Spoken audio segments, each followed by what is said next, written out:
Então, agora sim, uma boa noite a todos. É uma satisfação para a Regional Catarinense recebê-los essa noite para mais uma atividade de educação continuada. Teremos várias ao longo do ano, que vai culminar na metade do ano com o nosso 17º Congresso Catarinense de Cardiologia, que depois o doutor Guilherme Fialho, que é o presidente, vai fazer um comunicado oficial a respeito desse evento. E para dar início aos trabalhos, eu convido, então, o nosso diretor científico, o doutor Jamil Schneider, para assumir a presidência da coordenação das mesas que vão se suceder. Obrigado, doutor Anderson. Boa noite a todos. Então, nós vamos passar à primeira atividade da noite, chamada Pinga Fogo SBC. Para os mais jovens, talvez não tenham ouvido falar desse programa de perguntas e respostas, seria similar ao Roda Viva, que passa na TV Cultura todas as segundas-feiras à noite. O nosso convidado é o doutor José Antônio Ramírez, mas que teve um problema de atraso no voo de Brasília para São Paulo, mas muito gentilmente o doutor Roberto Giraldez aceitou o convite. O doutor Roberto é cardiologista renomado, atua no Instituto Coração, na Faculdade de Medicina da Universidade de São Paulo, e seguramente está aí pronto para brilhantar esse nosso evento. Além do nosso ilustre entrevistado, nós temos 4 entrevistadores: o doutor Antônio Felipe Simão, presidente da SBC no biênio 2004-2005, é o atual diretor de publicações científicas da Associação Catarinense de Medicina e é fellow da Sociedade Europeia de Cardiologia, da American Heart e do American College. Temos o Dr. Luiz Carlos Juliano, um hemodinamicista com uma boa experiência, fez a sua residência de clínica médica no Hospital Universitário da UFSC, cardiologia no Instituto de Cardiologia, e fez cardiologia intervencionista na equipe do saudoso Dr. Ariê, no Hospital da Beneficência Portuguesa. Como cirurgião, temos o Dr. Sérgio Lima de Almeida, também bastante conhecido, é cirurgião cardiovascular, chefe do Serviço de Cirurgia Cardiovascular do Hospital SOS Cardio, é professor da Unisul e membro das Sociedades Brasileira e Europeia de Cirurgia Cardiovascular. E o outro clínico da noite, o Dr. Sérgio Luiz Zimmermann, também bastante conhecido nosso, professor da Universidade Regional de Blumenau, doutor em cardiologia pela USP e fellow da Sociedade Europeia e do American Heart. Então, nós vamos dar início às perguntas. Como o doutor Anderson já salientou, pediria que os que não estiverem participando fiquem com os microfones desligados, e eu solicitaria que eventuais perguntas sejam feitas através do chat que eu vou repassar ao nosso entrevistado. E nós vamos começar, então, com um clínico essa nossa conversa, passando a palavra para o doutor Felipe. A única questão que eu pediria para os entrevistadores é que fossem absolutamente sucintos nas suas perguntas para que a gente tenha um tempo razoável de discussão, já que após essa atividade nós teremos o simpósio da Bayer com a aula de hipertensão pulmonar. Por favor, doutor Felipe. É um prazer enorme estar com todos vocês aqui, os meus amigos da SBC de Santa Catarina, e uma gestão tão profícua cientificamente como está sendo essa de vocês, e, como sempre, eu sou um colaborador.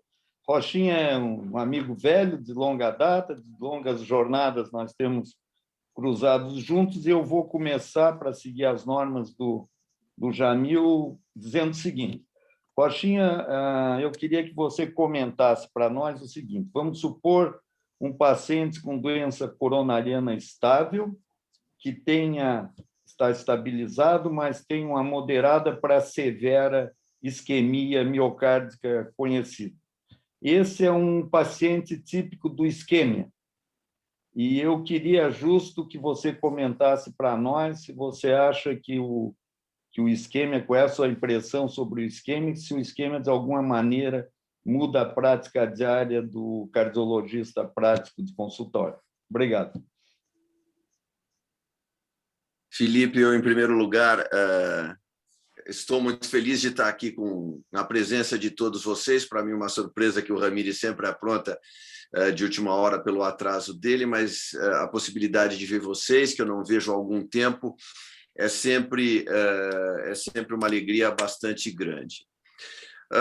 Em relação à doença arterial coronária, eu gostei muito dessa sua pergunta, porque eu acho que a gente, muitas vezes, a gente considera a doença arterial coronária crônica e a doença arterial coronária aguda como duas entidades idênticas, ou muito parecidas, vamos assim dizer, porque essas duas entidades, elas dividem um substrato comum.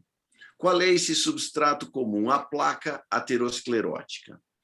Então, quando a gente vê a presença de uma placa aterosclerótica, muitas vezes a gente considera que em duas situações distintas, aguda e crônica, essa placa se comporta da mesma forma.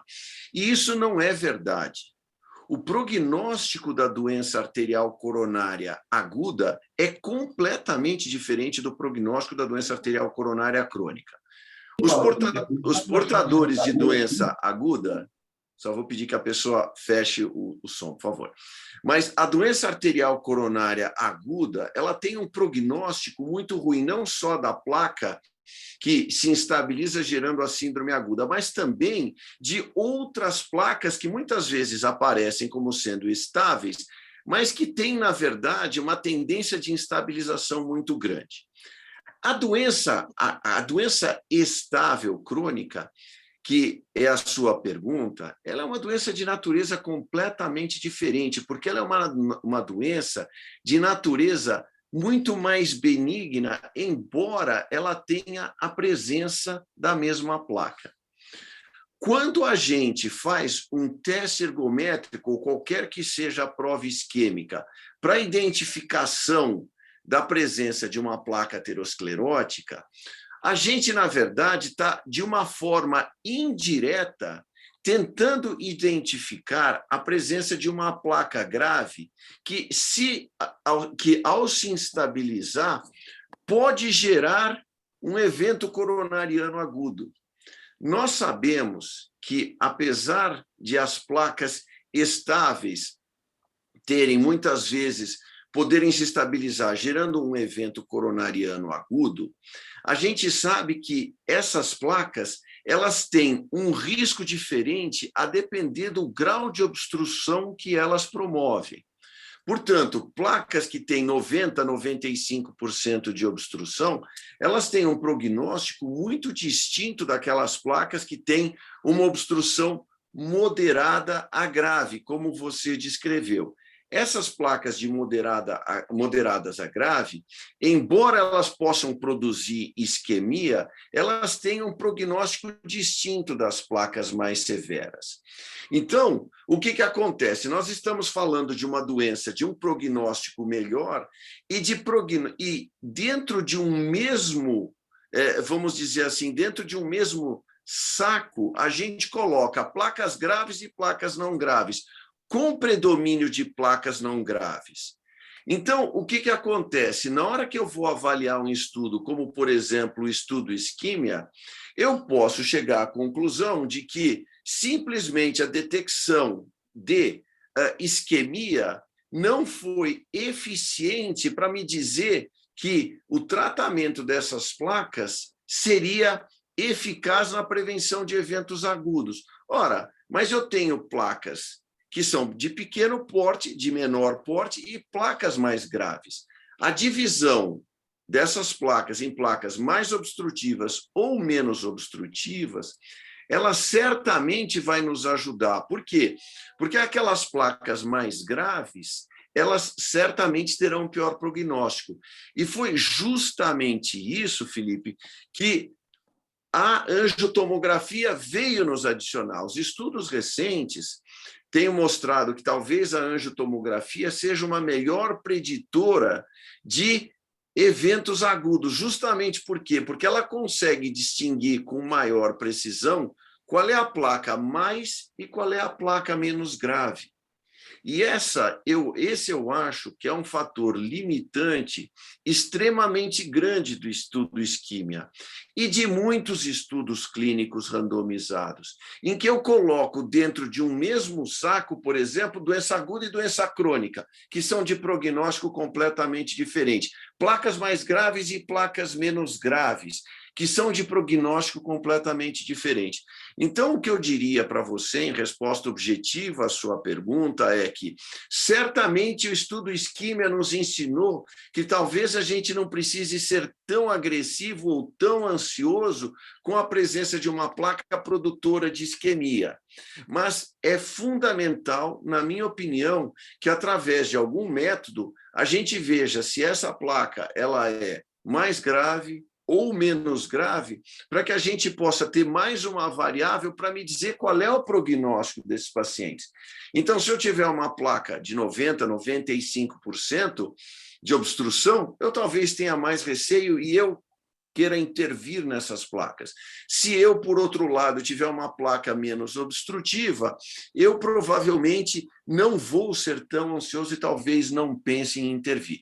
Que foi justamente o que o estudo FAME nos ajudou, de maneira invasiva, a nos dizer, quer dizer, aquelas placas que produzem isquemia são mais graves, essas são placas que talvez, no caso, por exemplo, da FFR, placas que indicam que tem um sinal de isquemia maior, são placas mais graves e com sinal de isquemia menor seriam placas menos graves. Então, o que eu acho do resultado do isquímia? Eu acho que o resultado do isquímia foi importante, mas ele não deve ser aplicado ao todo o universo de pacientes. A medicina e tudo na vida tem se tornado cada vez mais personalizado. E eu acho que o resultado do isquímia é um passo inicial que depois a gente tem que dar outros passos, como, por exemplo, a gente fazer angiotomografia, que foi justamente, eu acho que todos se lembram daquele estudo Scott Hart, que foi um estudo feito na Escócia, que mostrou que realmente a adição da angiotomografia muitas vezes seria útil nesses pacientes portadores de doença arterial coronária sintomática. Né? Então, eu espero ter sido claro. Não sei se você tem alguma pergunta adicional, Felipe.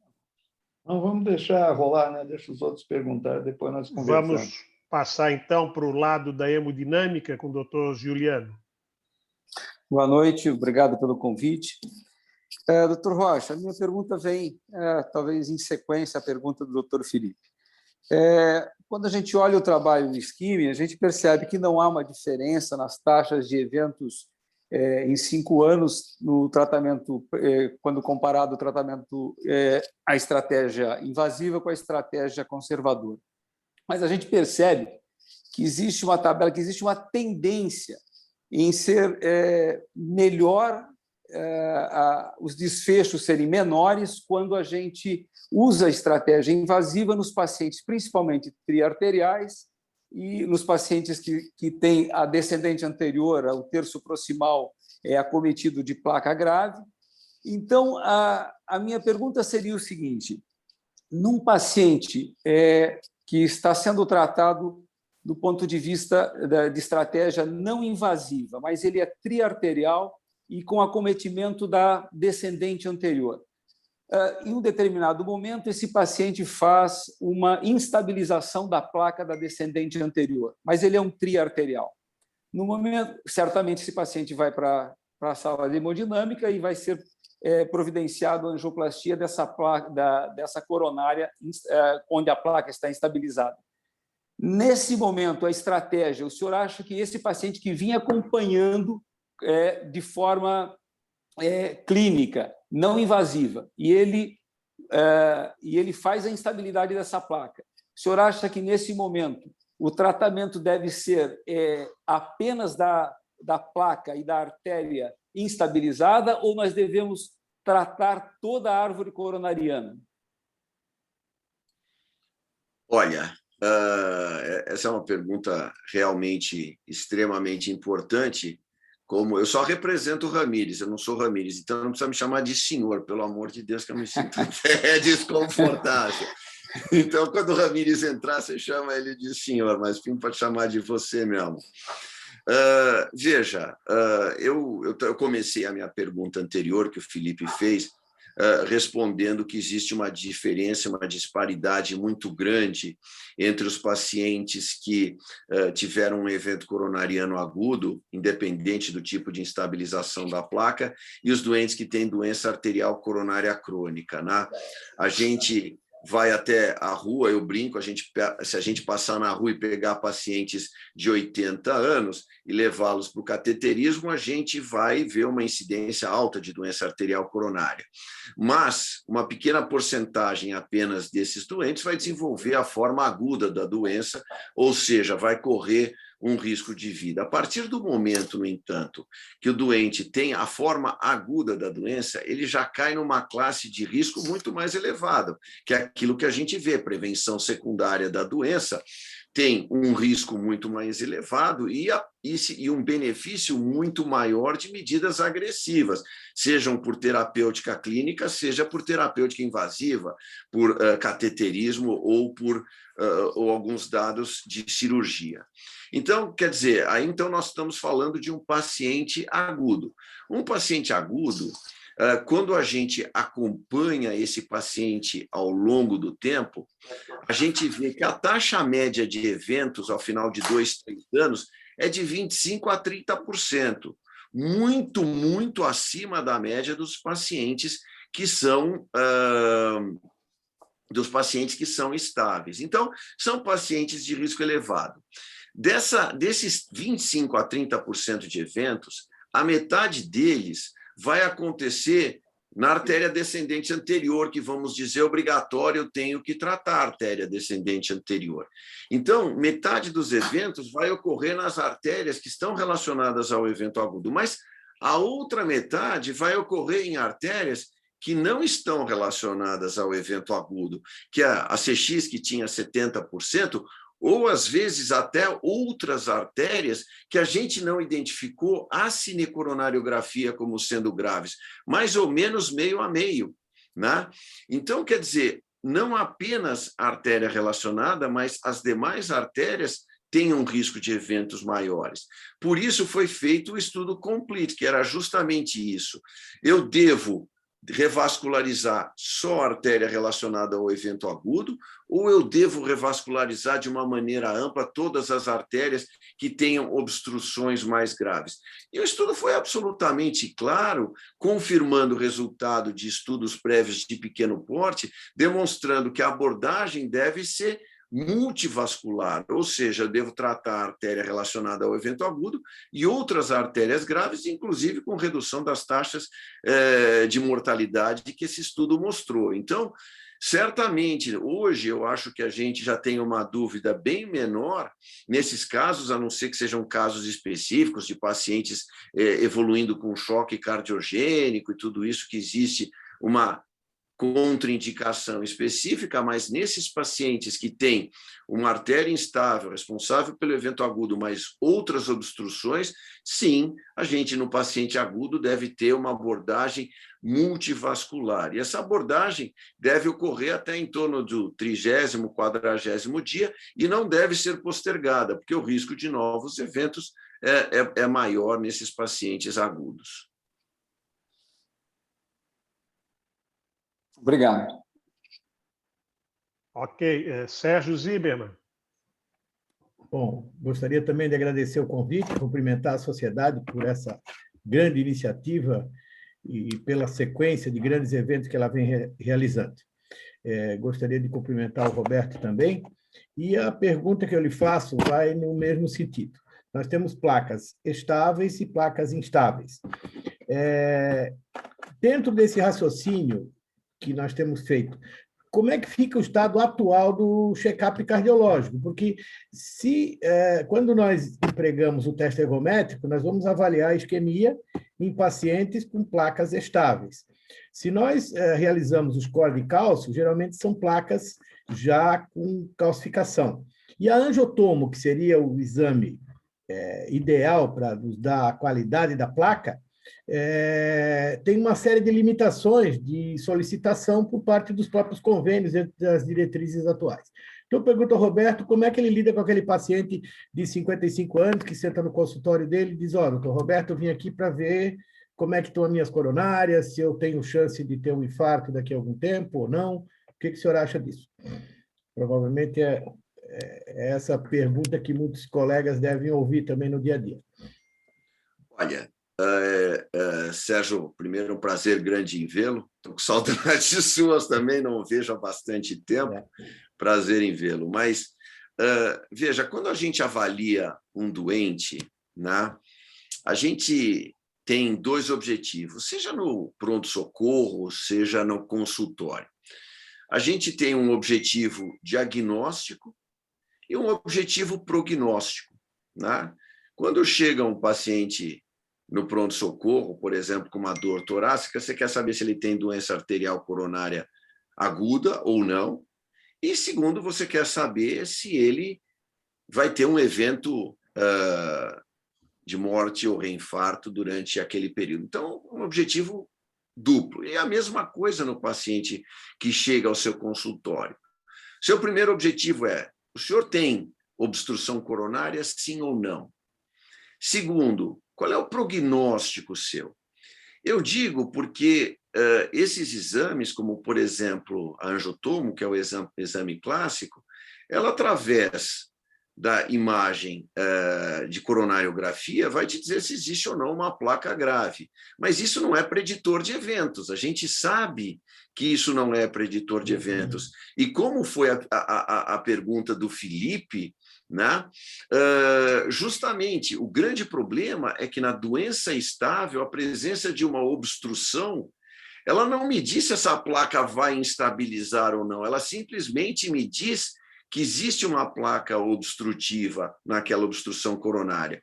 Quando eu falei na primeira pergunta que a gente busca placas de obstrução mais grave, é porque essas placas têm maior chance de, ao se instabilizar, causar um evento agudo, que é o grande responsável pela elevada morbimortalidade da doença coronária.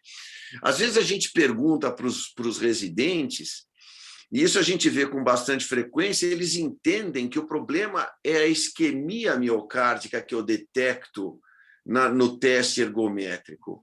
A isquemia miocárdica é o que em inglês se chama de surrogate marker, ou um marcador de risco, mas ela não quer dizer que aquela placa certamente vai instabilizar, tá certo? Então, veja, o que nós temos nesse sentido? Então, nós temos que a angiotomografia vai me dizer que existe uma obstrução, e eu acho que o grau de obstrução é uma coisa importante, mas a placa, a presença de cálcio vai me dizer o prognóstico daquele indivíduo, se ele tem ou não chance de ter um evento agudo. Por isso que nesses pacientes com idade intermediária, às vezes a gente se restringe a pedir o score do cálcio, porque não é uma coisa diagnóstica, mas sim prognóstica para esse paciente. Então, veja, o que nós temos? Nós temos que primeiro analisar a presença de fatores de risco, isso é extremamente importante. A presença de fatores de risco vai me dizer o quê? Qual é a chance desse indivíduo apresentar um evento coronariano agudo?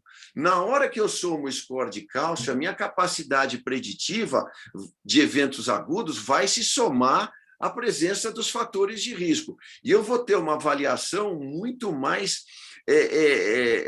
real do risco desse paciente. A minha capacidade preditiva é mais elevada. Para vocês entenderem até, eu acho que isso é importante de se dizer, o score de cálcio, isoladamente, ele tem a mesma capacidade preditiva de todos os fatores de risco somados. Então, quer dizer, o score de cálcio, ele realmente é uma coisa importante. Então, eu acho que a análise conjunta tem alguma placa presente? Sim, tem uma placa. Ela é grave ou não é grave? Olha, ela não é tão grave, uma placa de 60%, 70%, eu vou me preocupar menos com essa placa e numa intervenção nessa placa. Ela tem 90%, uma isquemia grave. Eu provavelmente vou interferir nessa placa. Qual é o fator de risco dele? Olha, o o risco dele, olha, ele é um risco elevado, porque ele é dislipidêmico, é um risco elevado porque ele tem um score de cálcio elevado, ele é tabagista. Então, nesse paciente, é como se fosse um agravante no sentido de intervir nesse paciente. Então, eu acho que normalmente é assim que eu faço. O grande problema desses estudos clínicos é que a população desses estudos clínicos ela não é homogênea. E o resultado desses estudos clínicos, ele também não é homogêneo. É aquela história da plantação de batata, que eu acho que é um modelo comparativo bastante interessante, né? Então, eu tenho 2 plantações de batata. Numa, eu coloco adubo e na outra eu não coloco adubo. E eu quero ver se a população de batatas em que eu coloquei adubo, ela cresce mais e as batatas são melhores do que aquela em que eu não coloquei adubo. E aí eu chego à conclusão que adubo é bom, porque naquela população que eu coloquei de batatas que eu coloquei adubo, elas são, em média, maiores do que onde eu não coloquei adubo. Só que, dentro da população que eu coloquei adubo, tem aquelas que serão menores do que aquela onde eu não coloquei adubo. E dentro da que eu não coloquei adubo, tem batatas que serão maiores do que aquela onde eu coloquei o adubo. Ou seja, a resposta também é completamente distinta numa e em outra plantação. Então, assim, é exatamente isso que a gente tenta hoje em dia, caminhar para uma medicina personalizada. E essa medicina personalizada depende da avaliação de múltiplas variáveis, né? Variáveis que, quando somadas, me permitem fazer um tratamento individualizado para cada um e tratar as pessoas como seres diferentes e não idênticos. Nós temos agora a presença ilustre do professor Ramires. Boa noite, obrigado pela sua presença. E pediria que o Roberto Giraldez permaneça também no evento para discutir em conjunto. E agora o doutor Sérgio Almeida, que é o cirurgião do grupo de inquisidores, pode fazer uma pergunta para o doutor Ramires e para o Roberto também. Tá bom, boa noite. É uma satisfação muito grande estar aqui. Eu queria agradecer à sociedade, aí na presença do Dr. Jamil e do Dr. Anderson, por esse convite. Sei que, mais uma vez, já aprendi bastante aqui com o Dr. Roberto hoje e vou aprender mais ainda aqui com vocês dois no decorrer dessa nosso debate aí. Bom, a minha pergunta se refere, professor Ramires, aos pacientes que já está decidido que vai se fazer uma intervenção. Nós, cirurgiões, na nossa prática diária, nós frequentemente, quando operamos coronária, nós vemos os pacientes que têm stents prévios, normalmente há um processo inflamatório em volta da artéria coronária, principalmente distal ao stent. A minha pergunta para o senhor é o seguinte: o senhor acha que a cirurgia realizada em pacientes com stent prévio tem o mesmo resultado da cirurgia realizada em pacientes que não têm stent prévio? A sua pergunta é extremamente interessante. Bom, eu não conheço algum estudo comparativo com isso.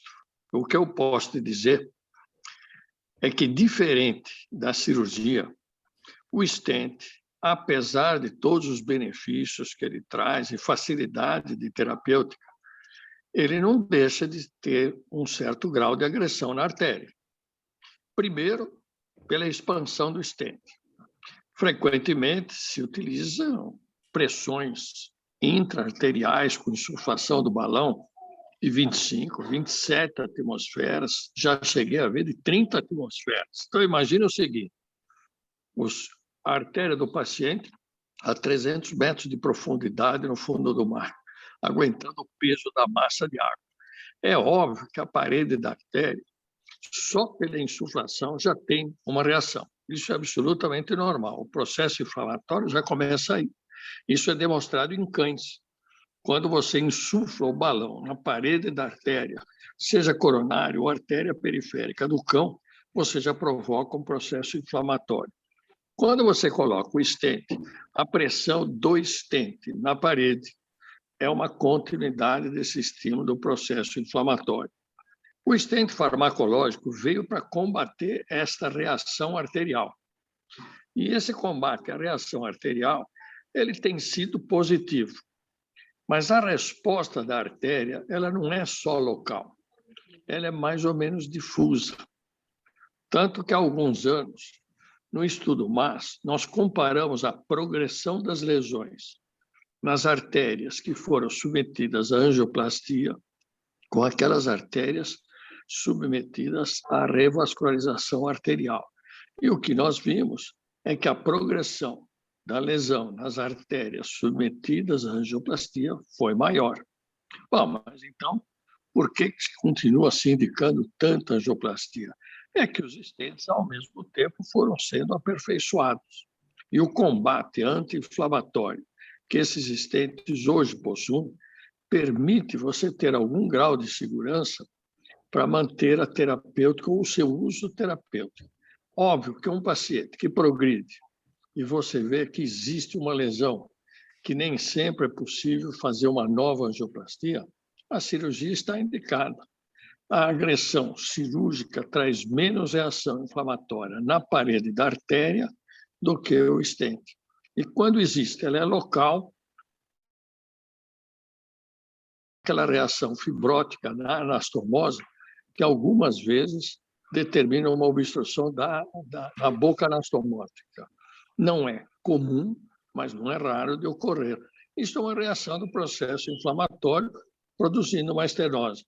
A maior parte dessas artérias tem perfusão normal, distal, e se mantém assim, principalmente se você usa um enxerto arterial. Tá bom, professor. Muito obrigado. Vamos passar para a segunda rodada de perguntas. Eu retorno a palavra para o Felipe. O chefe chegou atrasado? Estava com problema técnico ou foi para Brasília assumir Não, acabei de chegar de Brasília. Foi assumir o lugar do Queiroga, não? Não, porque eu estou dando apoio para ele. Apoio Olha aqui. total ao Queiroga. Não, eu tive várias reuniões lá num projeto de ensino que eu estou fazendo e até de assistência nas unidades de saúde. Esse projeto já foi apresentado para o presidente da República, Casa Civil, hoje eu fui no Ministério da Defesa, para o próprio Queiroga, que fui antes no Queiroga. É um projeto que vai trazer um subsídio, principalmente para os pacientes infectados por Covid e que sofrem na síndrome pós-Covid uma nova doença, uma doença crônica que pode acometer vários sistemas e que, por vezes, inutiliza o indivíduo por alguns meses para a sua atividade de prática profissional.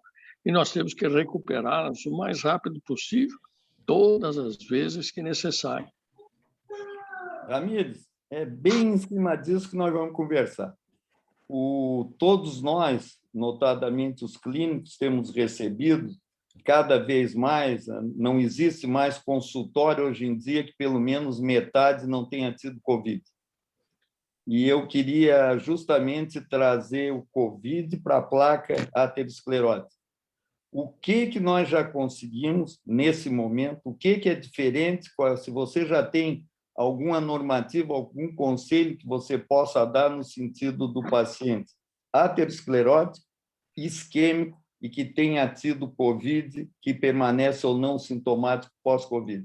Qual é o ensinamento que a Covid trouxe para a doença aterosclerótica? Bom, se você for olhar desde o início, todos nós imaginávamos o seguinte: bom, esse processo infeccioso vai agravar todo o cardiopata, vai agravar o pneumopata, aqueles que têm vasculopatia, seja periférica ou central, também tem risco de agravar, vai agravar a doença renal, vai agravar tudo. Olha, eu fiquei surpreso, eu não sei se vocês já viram, saiu publicado recentemente no JAMA, a mortalidade total nos Estados Unidos e por doenças comparativa desde 2015 até 2020. E eu fui ver a variação da mortalidade. Então, a total vinha crescendo.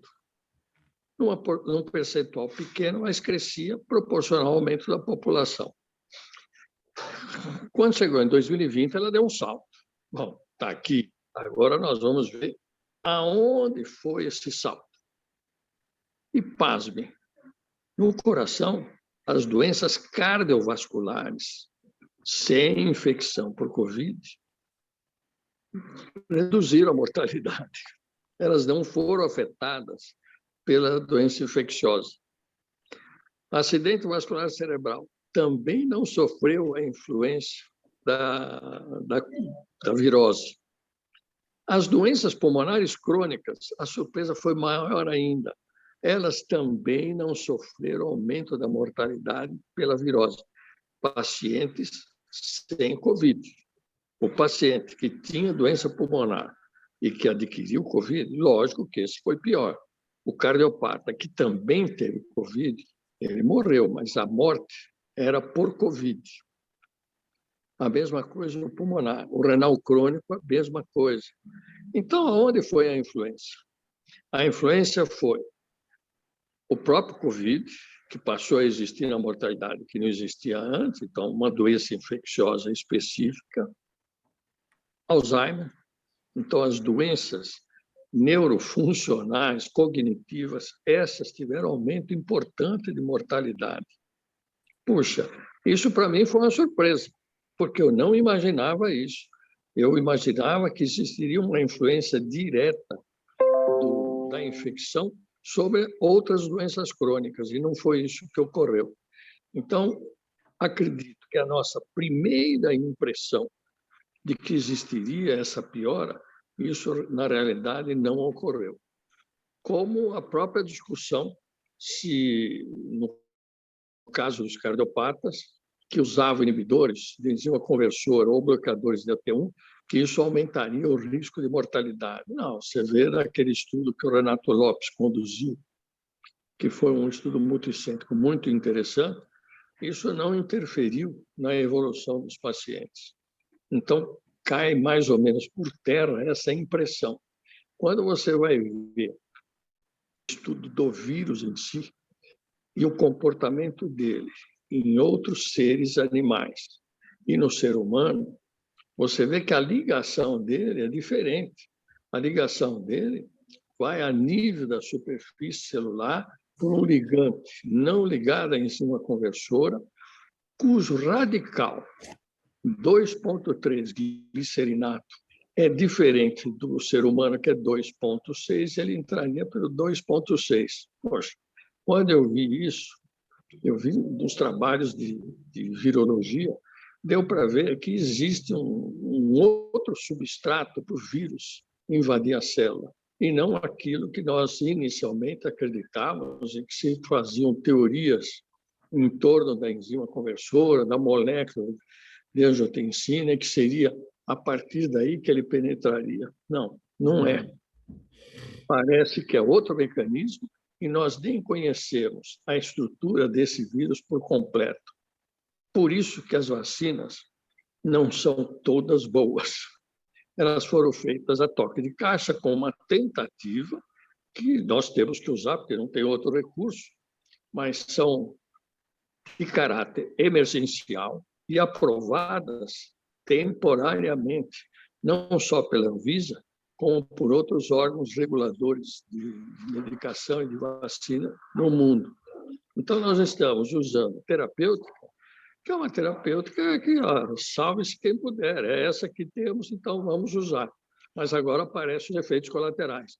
Gestantes que moram, numa estatística que saiu recente americana, 81% dos abortos de mulheres com até 3 meses e de 3 a 6 meses de gestação abortaram após o uso de vacina.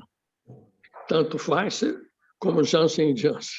Poxa, elas estão proibidas de serem administradas em gestantes. Então, nós estamos aprendendo até como usar essas vacinas. E qual é que vai ser a reação nos seres humanos de uma forma geral.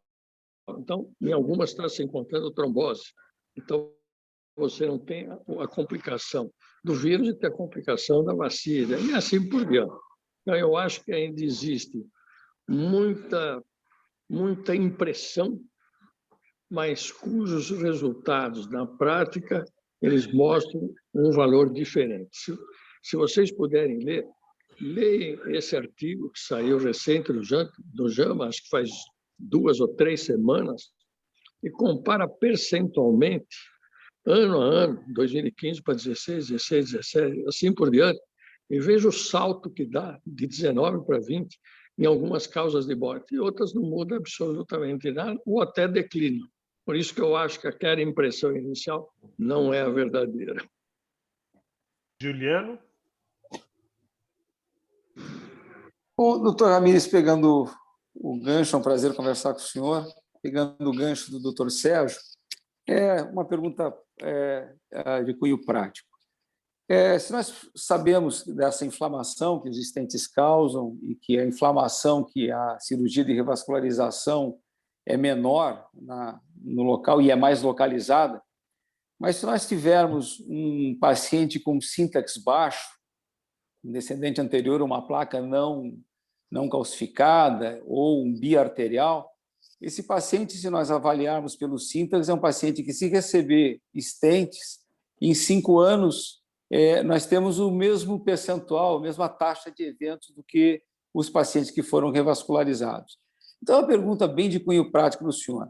Se nós tivermos um sintax abaixo de 22, o senhor acha, mesmo num paciente triarterial, o senhor acha mais razoável a revascularização a céu aberto ou a revascularização percutânea?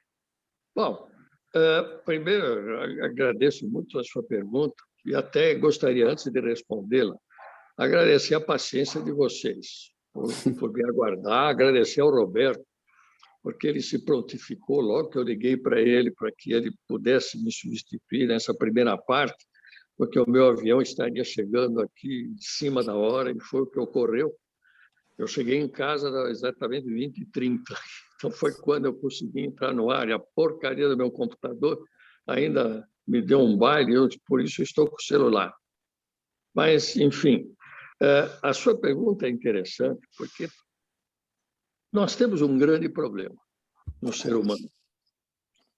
O médico tem sempre uma tendência a fazer a menor invasão possível para tratar o seu paciente. E o paciente quer o menos possível ainda. Então, você fica numa situação em que, bom, mas o sintax é baixo, puxa, vamos fazer, nesse caso, não vamos. Olha, é uma decisão difícil, mas eu vou te falar por decisões de épocas que nós passamos. Quando nós estávamos no início dos stents, tanto os metálicos como no início dos stents farmacológicos, o indivíduo jovem, abaixo de 50 anos, tinha um sintax baixo. Não, vamos operar. Poxa, operar não vai ter que ficar repetindo o cine para ver estenose, nada disso. Deixa ele aí, se puder, 2 mamárias, uma radial, vamos acompanhá-lo. O dia que tiver progressão, aí vamos reavaliar e aí fazemos uma angioplastia eventual. Quando o indivíduo era mais idoso e tinha lesões múltiplas, com sintax baixo, olha, não tem outra comorbidade, só tem a doença aterosclerótica, não diabético. Vamos angioplastar. E angioplastar. Mas isso era baseado em quê?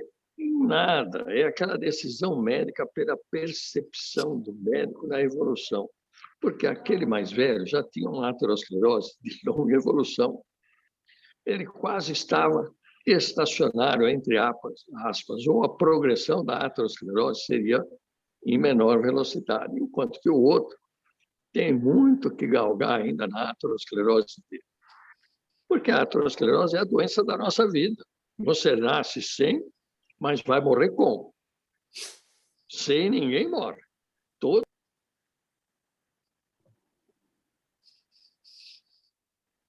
Ela não tem jeito, você não pode. A opção inicial era assim: hoje, o que dá para nós vermos? As pessoas estão muito mais liberadas. O cardiologista está mais seguro de optar, nesse caso, até no mais jovem, para fazer. A pergunta que se faz é, bom, se ele for jovem, quantas vezes mais nós vamos ter que fazer angioplastia nele? Fazer aquela artéria metalizada para depois decidir uma cirurgia? Eu já vi vários casos assim, artéria metalizada, e aí se propõe fazer uma cirurgia. E para o cirurgião isso é um trabalho chato. Tem que operar em cima de um stent. Então, eu acho que a gente precisa medir caso a caso, nesse caso do jovem, uma decisão que possa ser a melhor para ele. Se eu puder pôr no jovem uma mamária que vai deixar ele bem revascularizado, eu prefiro pôr a mamária e deixo ele com a mamária. Ok, Posso obrigado. fazer um comentário, não? Faz favor, lógico. Eu gostaria de fazer um comentário, porque eu queria introduzir algumas outras variáveis nessa discussão, e uma delas é que a restenose de stent, a não ser que nós tenhamos uma neoaterosclerose, é uma doença diferente, né? É quase que uma doença cicatricial, cuja probabilidade de instabilização é bem menor do que o de uma placa tradicional. Então, o fato de o paciente ter uma reestenose não significa obrigatoriamente que ele vai ter um novo evento agudo. Então, assim, eu particularmente, no doente jovem, eu costumo dizer que o jovem tem saúde. E, independente do que a gente faça com o jovem, o prognóstico dele tende a ser muito melhor do que o idoso. O idoso, ele tende a ter novos eventos, ele é um indivíduo muito complicado. Então, eu justamente tomo a medida contrária. Por quê? Porque o indivíduo jovem, o que quiser que eu faça, seja colocar uma ponte de safena, uma mamária, seja colocar um stent, ele é um indivíduo que tende a evoluir bem. E eu gosto de até fazer uma coisa que eu aprendi com o Dr. Rames, empurrar com a barriga com angioplastia, e a gente vai empurrando o doente com a barriga com angioplastia, faz uma, eventualmente, se precisar, faz uma segunda, e deixo o paciente para fazer a revascularização miocárdica quando ele já está nos seus 60, 70 anos, porque aí é a primeira e a última cirurgia que ele vai fazer, porque é um procedimento mais amplo, de revascularização mais ampla. Então, eu tendo a fazer a cirurgia nessa faixa etária, em que eu sei que ele vai fazer a cirurgia e provavelmente vai se ver livre da doença, porque ou vai morrer de outra coisa, ou vai ter uma doença arterial coronária aguda já numa faixa mais avançada, que a gente provavelmente não vai ter muito o que fazer. Além do que... Não, mas em compensação, isso nós aprendemos com o Mas, e todas as vezes que eu fui discutir nos Estados Unidos, tanto o Bari 2D como o Freedom, eu não me cansei de dizer lá o seguinte: olha, qualquer que seja o tratamento que nós vamos fazer, a aterosclerose vai progredir 100%. Não é a oclusão da artéria, é a progressão da aterosclerose. E quando nós comparamos a progressão de acordo com o tipo de procedimento, quem ganhou? Foi a angioplastia. A angioplastia que ganhou. Por quê? Porque a reação inflamatória não local, na reestenose, ela é inflamatória. É um tecido cicatricial, é difícil ela trombosar, mas pode trombosar, mas é difícil. Mas pós-angioplastia, pós-stent, aí é frequente. Aí que ocorre grande parte das obstruções. E mesmo em artérias não submetidas à angioplastia, eles foi submetido à angioplastia de uma DA, por exemplo.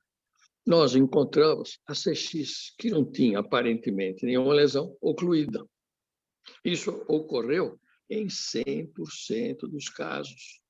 Então, quando nós vamos tomar a decisão, nós temos uma característica de momento, do perfil daquele paciente, das doenças associadas que ele porventura tenha. Lógico que existem situações, tem diabetes, não tem diabetes, é diabetes tipo 1, é tipo 2, é um paciente que tem hipercolesterolemia de difícil controle ou não. Tudo isso implica numa decisão. Mas, sem essas considerações, nós sabemos que a agressão interna a nível endotelial e parietal da artéria é mais indutora de progressão do que quando você faz só a cirurgia. Então, tem esse benefício, mas é aquilo que eu disse no início. Na hora de tomar a decisão, tem que se levar em consideração uma série de fatores. A semana passada, 3 pacientes meus jovens que dilataram com 40 e poucos anos, porque foi uma opção que eles preferiram. Então, vamos fazer a opção deles. Eu pensaria 2 vezes, mas eles preferiram. Triarteriais, com lesões bem localizadas, bonitinhas, fáceis de serem dilatadas. Foram dilatados. 2 tiveram Covid. E tinham progressão com oclusão de uma artéria. De uma artéria que não tinha sido submetida a nenhuma angioplastia. Então, fizeram nova angioplastia, inclusive com reperfusão local. E o outro, ele teve simplesmente uma oclusão de uma artéria onde tinha um estente, teve um pequeno infarto, foi reperfundido e dilatada aquela artéria. O que você vai fazer? São progressões diferenciadas de paciente a paciente. A decisão continua sendo uma decisão para o médico, reunindo todos os fatores que possam interferir, mas sempre pensando que, no futuro, a doença vai progredir. Nós vivemos com essa doença desde que nascemos e vamos com ela até o último dia de vida. Eu só para complementar o que o senhor falou, concordo integralmente com isso. A gente sabe que o doente jovem, para ter a doença, ele precisa da presença de múltiplos fatores de risco. Se a gente olhar lá nos estudos clínicos e a gente olhar o indivíduo jovem que infarta e o indivíduo que é idoso que infarta, parece que o indivíduo idoso que infarta pela própria idade. Ele tem menos fatores de risco do que o indivíduo jovem, que para ter a doença jovem precisa justamente de múltiplos fatores. E o que a gente observa é que, ao corrigir o indivíduo jovem desses fatores de risco, o risco dele cai muito. Então, às vezes, um procedimento menos agressivo, e hoje a gente tem aí uma infinidade de tratamentos, né? Inclusive, mais recentemente, até o uso aí de alguns anti-inflamatórios que surgiram como parte do tratamento, eu acho que esse indivíduo responde muito bem às intervenções farmacológicas, e ele, com um procedimento, às vezes, menos agressivo, ele tem a tendência a apresentar uma boa evolução. Essa é a minha tendência. Só um pequeno parênteses nessa questão do jovem evoluir bem, não é o que a gente vê num número razoável de mulheres, né? Porque a mulher jovem, seja com cirurgia, seja com angioplastia, muitas vezes tem uma evolução muito ruim, né? Com uma doença rapidamente progressiva. Mas gostaria imensamente de agradecer a presença do professor Ramírez, do Roberto Giraldez, agradecer aos nossos entrevistadores, Felipe Simão, Juliano, Sérgio Zimmermann, Sérgio Almeida, mas nós temos mais uma atividade agora à noite e vamos então ter que encerrar essa primeira parte da nossa atividade. Antes de nós passarmos para o simpósio satélite da Bayer, eu vou passar a palavra para o nosso presidente do próximo Congresso Catarinense de Cardiologia, Dr. Guilherme Fialho, que tem algumas palavras a nos dizer. Guilherme, a palavra é sua. Jamil, obrigado. Boa noite, caros amigos. É uma honra poder estar aqui falando com vocês alguns segundos, não vou tomar muito tempo, porque a gente tem muita atividade ainda para avançar, mas eu queria convidá-los ao nosso 17º Congresso Catarinense de Cardiologia, que vai ocorrer nos dias 30 e 31 de julho, então fica um convite formal. Nosso congresso vai ser online esse ano, devido às nossas dificuldades aí por causa do Covid, né?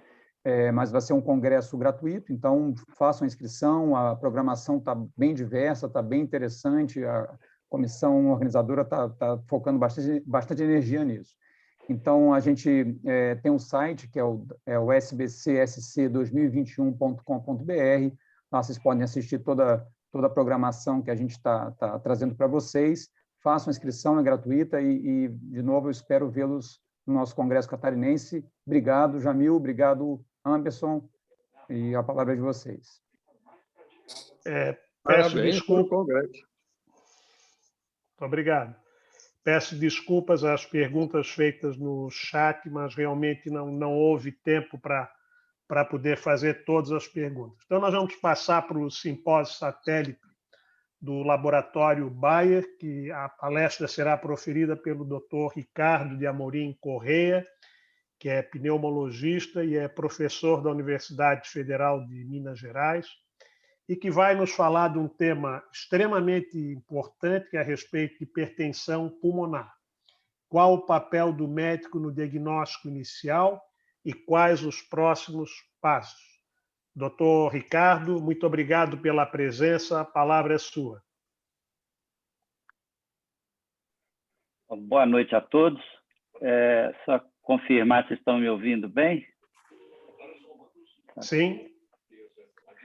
Muito obrigado pelo convite, pela oportunidade de estar aqui com vocês. Agradeço a companhia também pelo convite.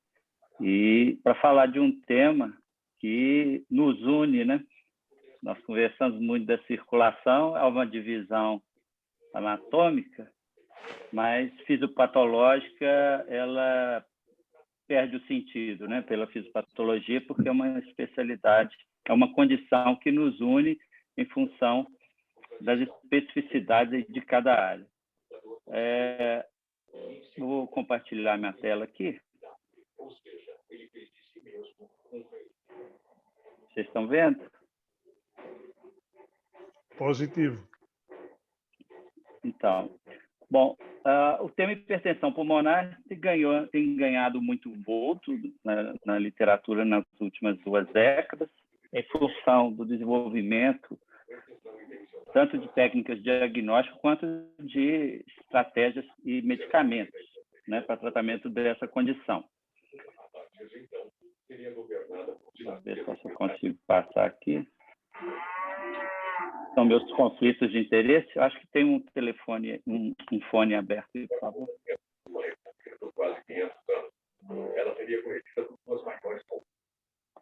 Pessoal, é porque o som está meio alto aqui. Bom, a nossa agenda hoje é simplesmente essa. O meu paciente tem hipertensão pulmonar, tem sinais de hipertensão pulmonar. Se sim, tem alguma condição causal ou uma condição associada e como eu devo prosseguir no caso. Bom, os sintomas de hipertensão pulmonar, como vocês todos sabem, aliás, para mim é uma honra e um desafio muito grande conversar sobre hipertensão pulmonar com uma plateia tão qualificada e com a qual eu tenho muita proximidade aqui no nosso serviço, pois é uma situação de abordagem multidisciplinar, né? Mas o importante aqui dessa aula, nós não vamos falar sobre medicamentos. Essa aula é uma aula patrocinada, tem vários slides que são da companhia, baseado na literatura, e outros tantos são meus, que eu fiz um mix aqui, de acordo com o que eu tenho, de algum caso que eu trouxe aqui para a gente demonstrar um manejo de hipertensão pulmonar no nosso serviço. Mas o importante aqui entre nós, e principalmente entre os médicos generalistas, né? Nós vamos ver por quê, é reconhecer precocemente o paciente que tem hipertensão pulmonar. Infelizmente, os sintomas dessa condição são bastante semelhantes a outras condições respiratórias ou cardíacas ou neuromusculares, ou seja, o sintoma de apresentação ele é mais do que 90% das vezes de dispneia, de esforço, uma dispneia de caráter progressivo, né? Que leva a exaustão rápida e fadiga. Entretanto, como é um sintoma, vamos dizer assim, de apresentação muito comum, isso faz com que haja um retardo assim, da procura pelo médico, ou mesmo um retardo no conhecimento, no reconhecimento do profissional da presença dessa doença, né?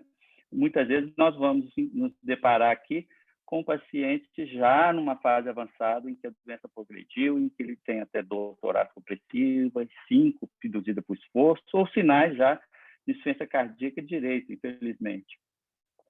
Isso acontece por quê?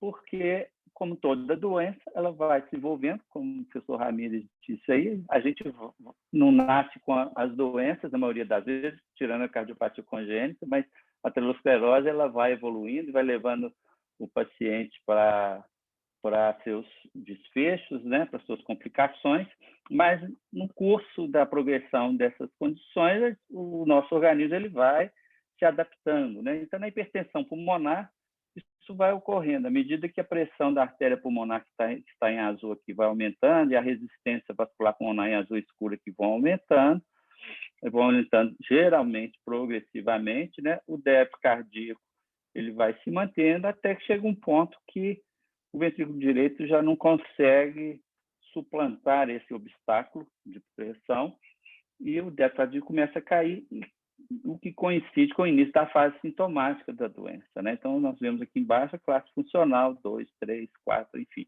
Então, existe um período aqui de lua de mel com uma doença em que a pessoa tem poucos sintomas, ou esses sintomas inexistem, então dificultando o reconhecimento precoce da doença, né? Então, como nós falamos, os sintomas são muito semelhantes a outras condições respiratórias e cardíacas. Yorkshire e a mãe do dog. Falta de ar ao esforço, fadiga, cansaço, palpitações. E ele é muito fofo, só que ele é bravinho, meu Deus, tem hora que ele fica enlouquecido. Fabiana, só um momentinho que o seu microfone estava aberto. Síncope, né? Síncope é uma apresentação perigosa para qualquer doença, mas na hipertensão pulmonar você já coloca um paciente se essa síncope é recorrente, se ela é não recorrente, mas ela é episódica, o paciente já tem de 5 a 10% de mortalidade em um ano, e quando a síncope é recorrente, é mais de 10% de risco de morte em um ano. Síncope é um sintoma, uma apresentação muito grave. E sinais de insuficiência cardíaca direita, ascite, etc., edema inferiores. Mas várias condições podem levar a esse tipo de apresentação, além da hipertensão pulmonar. Da mesma forma, os sinais físicos, né? Então, doenças pulmonares podem ocasionar cianose, outras doenças com shunt, direito e esquerdo, ascite, edema de extensão jugular. Então, a própria insuficiência cardíaca congestiva pode apresentar manifestações físicas semelhantes, mas nós temos que lembrar que algumas são muito específicas assim, para a hipertensão pulmonar de qualquer causa, né? que são os sinais da hipertensão ao exame físico de hiperfonese da segunda bulha sobre regurgitação tricúspide. Mas nesse caso aqui, na hipertensão pulmonar, na maioria das vezes que nós vamos falar aqui, principalmente do grupo 1, muitas das vezes as câmaras cardíacas esquerdas não estão acometidas. Então, no grupo da hipertensão arterial pulmonar, em geral, nós vemos sinais de disfunção cardíaca direita, mas com preservação da função cardíaca esquerda. Importante que, diante desse cenário, desse contexto de manifestações muito semelhantes a outras condições, nós temos que reconhecer quais são aqueles pacientes de risco para a hipertensão pulmonar. Claro que muitas das vezes nós falamos aquelas condições que levam ao grupo 1, que nós vamos mostrar adiante, que é a hipertensão arterial pulmonar.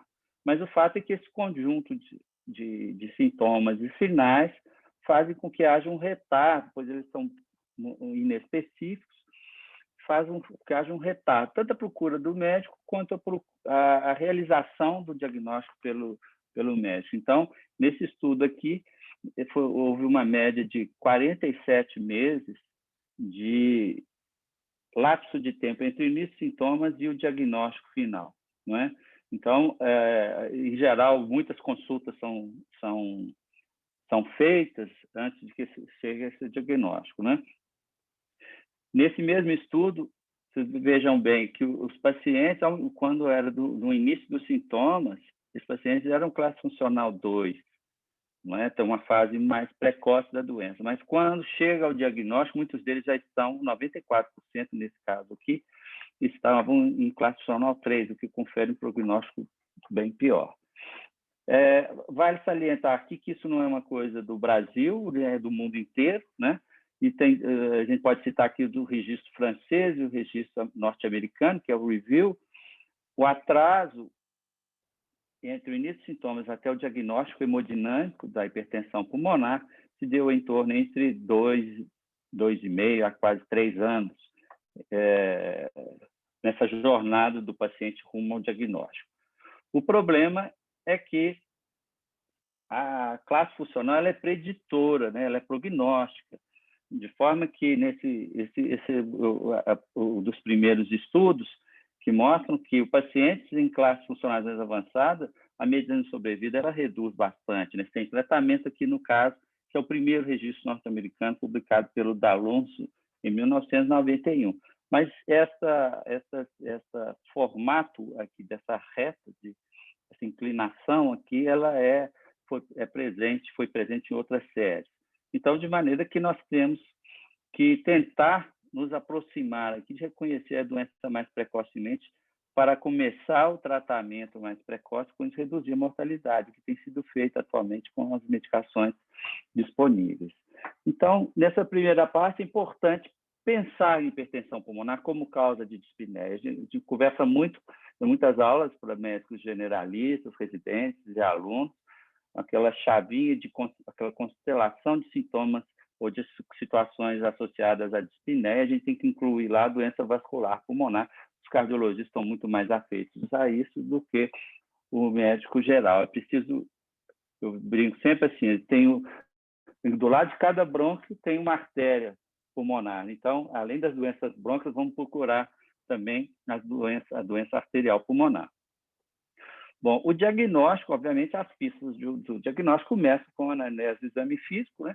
E claro que dali para frente nós vamos partir para a propedêutica, né? Eventualmente, o diagnóstico está muito na cara, né? Com uma doença mais avançada, como a esclerose sistêmica, por exemplo, uma condição de alto risco para hipertensão arterial pulmonar, fica muito fácil. Mas a gente pegar, às vezes, os pacientes mais jovens com hipertensão arterial pulmonar idiopática, ou no nosso meio aqui, como temos outras condições, como a hipossomose na forma pulmonar, é preciso reconhecer os sinais também dos exames complementares. Aqui a radiografia de tórax, um exame de fácil acesso, em geral, o paciente com dispneia é um dos primeiros exames a ser feito, mas a gente vai ver sinais aí de proeminência da artéria pulmonar, dilatação das artérias principais, redução da vascularização periférica, são classes da hipertensão arterial pulmonar,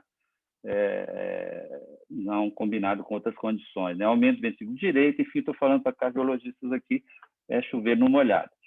Mas a gente está sempre pensando numa avaliação mais geral dessa doença, né? O eletrocardiograma vai apontar também questões relacionadas ao aumento das câmaras direitas, aumento do ar direito, sobrecarga do ventrículo direito, desvio do QRS para a direita, enfim, coisas que vocês estão bem acostumados e que a gente tem que ressaltar aqui em função da importância de se detectar esses pacientes. E nós vamos ver que tem diagnósticos diferenciais de acordo com a classificação atual da hipertensão pulmonar, muito interessante e muito importante, porque modifica radicalmente a terapêutica.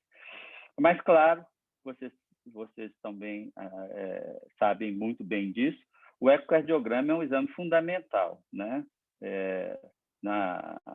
Vamos dizer assim, na triagem desse paciente para o diagnóstico, né? No encaminhamento para o diagnóstico, porque ele é um exame que faz a avaliação indireta da pressão da artéria pulmonar, mas principalmente a morfologia que o eco nos mostra vai nos indicar a presença dessa condição, né?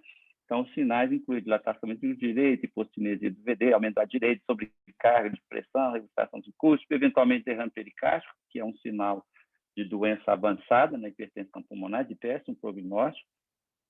Mas o eco aqui, para nós, é interessante que ele não vai ser diagnóstico completo, mas é um exame de triagem muito importante, nós vamos ter que confirmar hemodinamicamente. Como que nós usamos o ecocardiograma na triagem? Ora, se eu pensar em hipertensão pulmonar em muitos pacientes, eu tiver que levar para o cateterismo cardíaco direito todos os pacientes, eu vou ter uma taxa de falso negativo, falso positivo, baseado no eco, muito grande, né? Ou seja, um cateterismo cardíaco direito normal que não é desejável em determinadas condições, só em pacientes de baixo risco. Então, o que a Sociedade Europeia de Cardiologia e a Sociedade Respiratória da Europeia também, juntos publicaram a sua diretriz de 2015, que geralmente segue o simpósio mundial. Hoje, atualmente, até o simpósio mundial está seguindo mais as recomendações dessas duas sociedades europeias, é classificar ou estimar a probabilidade de hipertensão pulmonar baseado nos achados do eco. Então, nós vamos classificar o paciente, o ecocardiograma, de acordo com a presença de alguns sinais. Por exemplo, a regurgitação tricúspide ela é muito importante, é um sinal mais objetivo que a gente tem em termos numéricos da presença de hipertensão pulmonar, e outros sinais de hipertensão pulmonar, como a razão ventrículo direito e sobre o tamanho do ventrículo esquerdo maior do que 1, o VD dilatado, aumentado direito, o septo achatado, intraventricular, o diâmetro da artéria pulmonar maior que 25 milímetros, enfim. A combinação da velocidade e regurgitação tricúspide mais esses outros sinais vão permitir que nós classifiquemos o paciente como baixo, intermediário ou de alto risco de ter realmente hipertensão pulmonar diagnosticada na hemodinâmica. Pacientes com risco intermediário ou alto geralmente acabam indo para o cateterismo, porque a probabilidade de ter a doença aí aumenta muito e, eventualmente, vai proporcionar um diagnóstico precoce nos pacientes intermediários. Bom, o cateterismo cardíaco direito ele é o exame de eleição, o exame padrão ouro para diagnóstico de hipertensão pulmonar. Muitas pessoas, inclusive cardiologistas, colegas meus aqui, perguntam por que precisa do cateterismo, se o eco está tão claro e tal. É porque existem condições, por exemplo, que às vezes, por exemplo, defeito intracardíaco, que às vezes o eco não mostra, o eco transtorácico, as saturações venosas são muito importantes na avaliação desses pacientes, descobre muita coisa. Eu tenho aprendido muito com os cardiologistas, com os hemodinamicistas, que vem nos mostrar a importância do exame na classificação correta desse paciente. E também há dados do cateterismo cardíaco direito que são prognósticos e são utilizados hoje na estratificação de risco, que vai me permitir conduzir melhor esse paciente quanto ao seu tratamento. Então, a definição atual hemodinâmica da hipertensão pulmonar, ela até foi modificada. A gente chama de hipertensão pulmonar pré-capilar, quando a média da pressão da artéria pulmonar é maior do que 20. No simpósio anterior era até 25, modificou porque 25 já está bem aumentado, né? Você sabe que a média da pressão da artéria pulmonar é em torno de 14 nas pessoas saudáveis, mas 2 desvios padrões está próximo de 20, então ficou acima de 20. Isso é uma modificação recente, né? A pressão de oclusão da artéria pulmonar menor ou igual a 15 e uma resistência vascular pulmonar maior que 3 unidades, maior ou igual a 3 unidades, correspondendo a esses grupos aqui que nós vamos ver um pouquinho adiante. A hipertensão pulmonar isolada pós-capilar, a pressão de oclusão da artéria pulmonar é maior do que 15, então as doenças lá do coração esquerdo, uma resistência vascular pulmonar menor do que 3. E hoje é um grande grupo de interesse que nos une aqui muito, é justamente a hipertensão combinada pré- e pós-capilar, em que a média está maior do que 20, mas a oclusão maior do que 15 e a resistência vascular maior do que 3. Esse é um grupo que desafia bastante, porque principalmente os pacientes com insuficiência cardíaca com fração de ejeção preservada. E, bom, baseado, então, no avanço do conhecimento e da fisiopatologia, as condições associadas à hipertensão pulmonar foram classificadas em 5 grupos, baseados na fisiopatologia semelhante.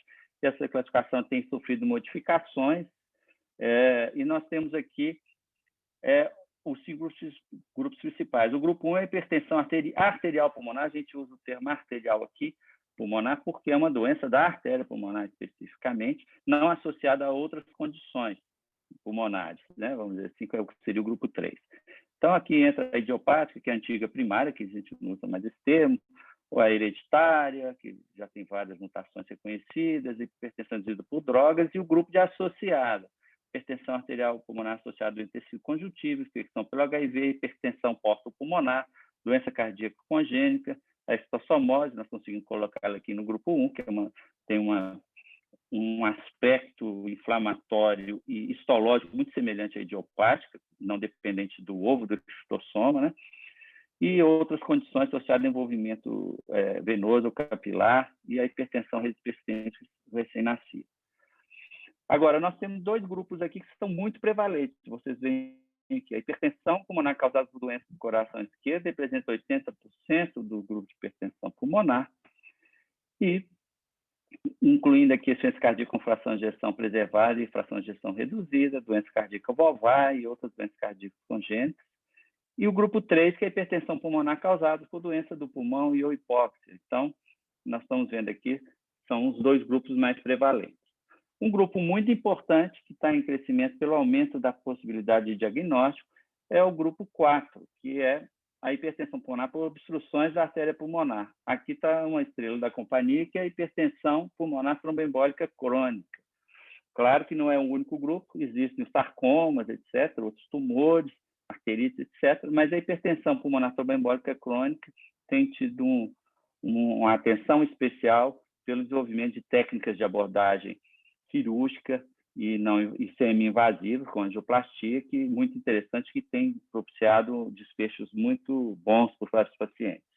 Então, o grupo 4 e o grupo 5 são condições em que o mecanismo da doença ainda é pouco claro, multifatoriais, como doenças hematológicas, doenças de desordem sistêmicas, como histiocytose, doença de Gaucher, sarcoidose, enfim, outros pacientes com insuficiência renal crônica e cardiopatias complexas estão aqui nesse grupo 5. Mas, de cara aqui, nós vemos que, ao avaliar um paciente com suspeita de hipertensão pulmonar, a nossa primeira tarefa vai ser afastar doenças do grupo 2 ou grupo 3. E por que nós precisamos, e que é importante essa diferenciação, não só por ponto de vista terapêutico, mas porque a sobrevida é muito diferente entre os grupos. A gente vê que, por exemplo, a doença cardíaca esquerda, uma sobrevida intermediária, né? E a doença pulmonar com hipertensão pulmonar e a hipertensão arterial pulmonar associada à esclerose sistêmica, por exemplo, um prognóstico muito ruim. Então, são diferentes grupos e com diferentes prognósticos, vamos dizer assim. Então, é muito importante classificarmos adequadamente esses pacientes. Então, apesar de todo o avanço que tem havido em termos de tratamento, as taxas de sobrevida permanecem ainda baixas. Aqui nós temos várias curvas. A primeira aqui embaixo do NIH, de 1991, a curva de sobrevida de pacientes sem tratamento, né? Isso foi antes da era da disponibilização e aprovação de novas drogas. E aqui são os diversos registros. Eu tive a audácia aqui de colocar a nossa curva de sobrevida do nosso grupo aqui de circulação pulmonar do HC da UFMG, que está aí no meio dos outros registros, francês, o norte-americano, o registro de São Paulo, que está aqui em verde, enfim, o chileno. Nós estamos mais ou menos próximos aqui. O que nós vemos? A sobrevida ainda é baixa, mas há que se reconhecer que ela, pelo menos, dobrou com os medicamentos atuais. Então, a taxa de sobrevida melhorou, ela dobrou de 32% para em torno de 60% aí em 5 a 7 anos, mas ainda para uma doença, para um paciente que tem uma média de idade entre 40 e 50 anos no geral, se falar em sobrevida de 5 anos, em torno de 60%, é uma doença que se assemelha com mortalidade de alguns cânceres, né? Então, nós temos que melhorar isso ainda. Então, a outra pergunta da agenda é como que nós vamos seguir com esse paciente, né? Então, como nós temos um paciente com sinais, sintomas, história sugestiva de hipertensão pulmonar, o ecocardiograma é muito importante desde o início, porque ele vai mostrar se tem a probabilidade de ter realmente hipertensão pulmonar, ela é baixa, intermediária ou alta. Se ela for baixa, como nós estamos mostrando aqui, nós vamos considerar investigar outras causas para a dispneia do paciente. Mas, eventualmente, o ecocardiograma é de alta ou de intermediária probabilidade de hipertensão pulmonar, Alguns casos selecionados, nós vamos fazer um encaminhamento rápido para o centro de referência, dependendo da gravidade do paciente, centro de referência multidisciplinar, né? E uma coisa importante que nós vamos ter que fazer é ver se esse paciente tem ou não uma condição que, no nosso centro atualmente, é a segunda maior, o segundo grupo mais prevalente, que é pacientes com hipertensão pulmonar tromboembólica crônica. Por quê? Porque essa é uma condição, inicialmente, de indicação cirúrgica para esse paciente preencher os critérios, né? Então, o que nós devemos fazer aqui, se o paciente não tiver nenhuma doença estrutural pulmonar que vá prejudicar a interpretação da cintilografia, nós vamos fazer a cintilografia pulmonar. Por quê? É o exame que tem maior valor preditivo negativo. Muitas pessoas se surpreendem em a gente falar em cintilografia pulmonar aqui, porque com o avanço da angiotomografia, pode ser a angiotomografia também, mas a cintilografia, um exame de menor impacto de radiação e com maior precisão nas doenças mais periféricas, vasculares pulmonares mais periféricas, ela ganha da angiotomografia, que depende muito do aparelho para reconhecer as doenças segmentares ou subsegmentares, né, da perfusão pulmonar. Então, uma cintilografia pulmonar negativa nos permite afastar o diagnóstico de hipertensão pulmonar tromboembólica crônica, que é o objetivo aqui. Não é hipertensão pulmonar por embolia pulmonar crônica, então nós vamos seguir pelo grupo da hipertensão pulmonar não cirúrgica, vamos dizer assim, né? Na sequência, é claro que nós vamos investigar junto as doenças do coração esquerdo, as doenças pulmonares, que são os grupos mais frequentes, né?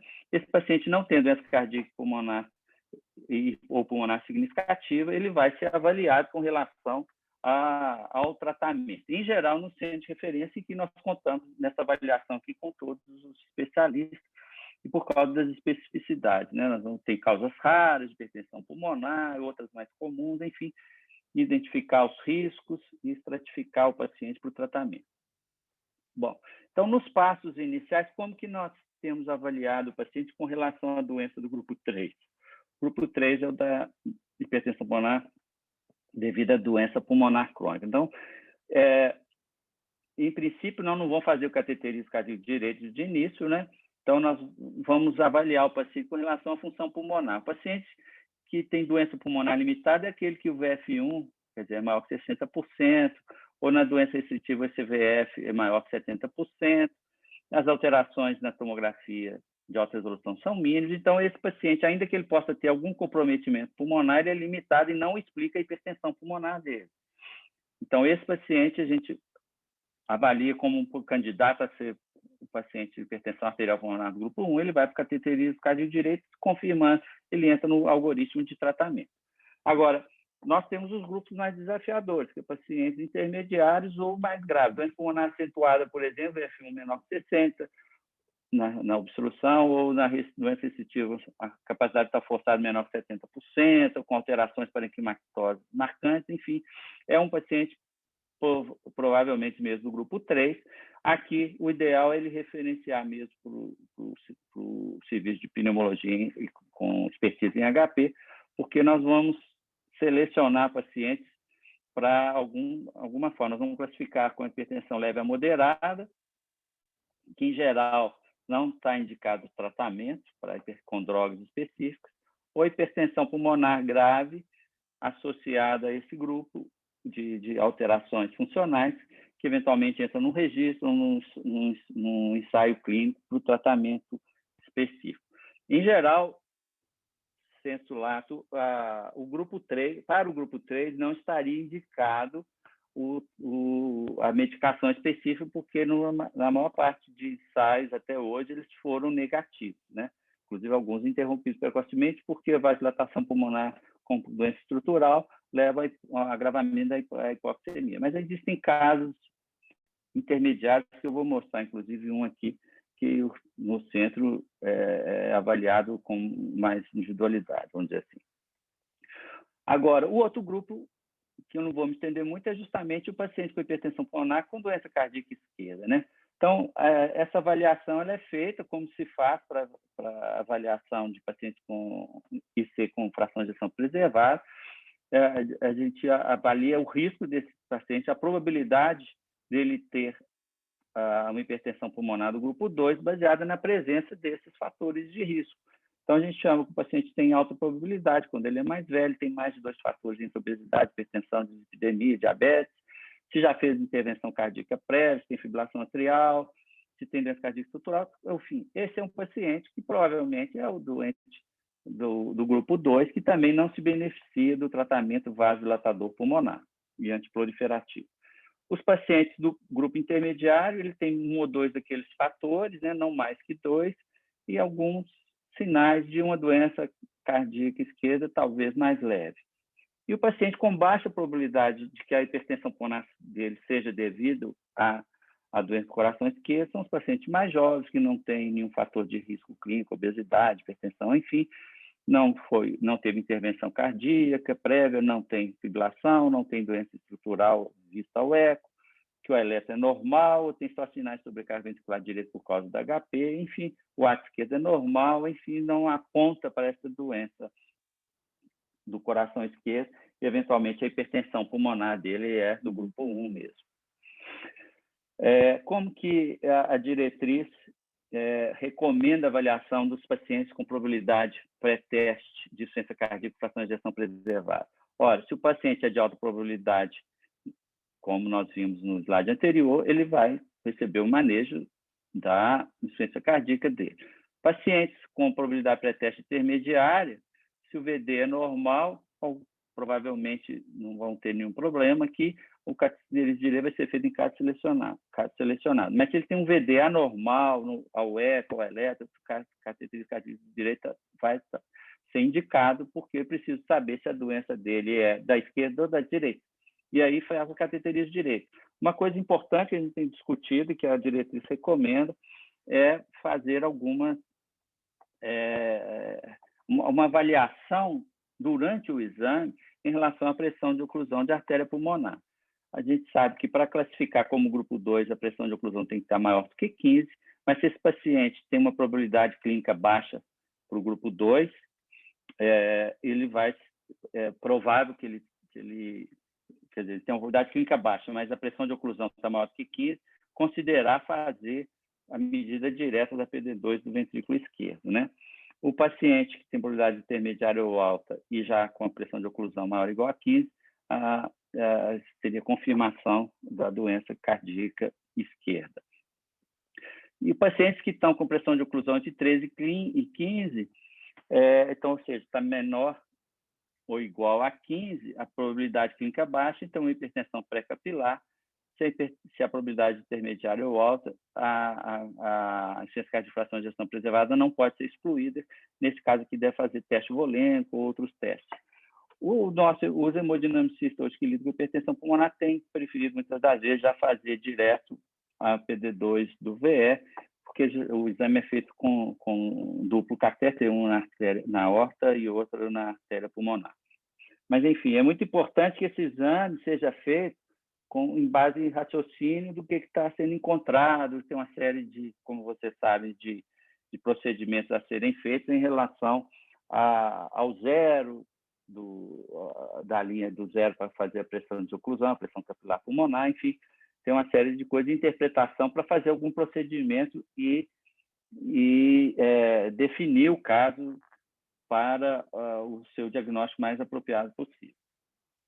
Bom, eu não vou nem entrar muito aqui nesse assunto, mas, fora isso, tem a classificação da hipertensão pulmonar, um dos grupos importantes associada à doença cardíaca congênita, né, com shunt de esquerdo e direito, com a inversão, com a síndrome de Menger, né? Então, esse é um grupo também importante, principalmente para nós, pneumologistas. O que nos aparece lá são os adultos que não foram operados, né? Ou pacientes que foram operados e tiveram desenvolvendo a hipertensão pulmonar pós-correção do distúrbio. Bom, agora eu queria comentar aqui um pouco, chamar a atenção para todos nós aqui, que é a doença tromboembólica crônica com hipertensão pulmonar. Nós as diretrizes atualmente têm definido a doença tromboembólica crônica pulmonar sem hipertensão e com hipertensão. Por quê?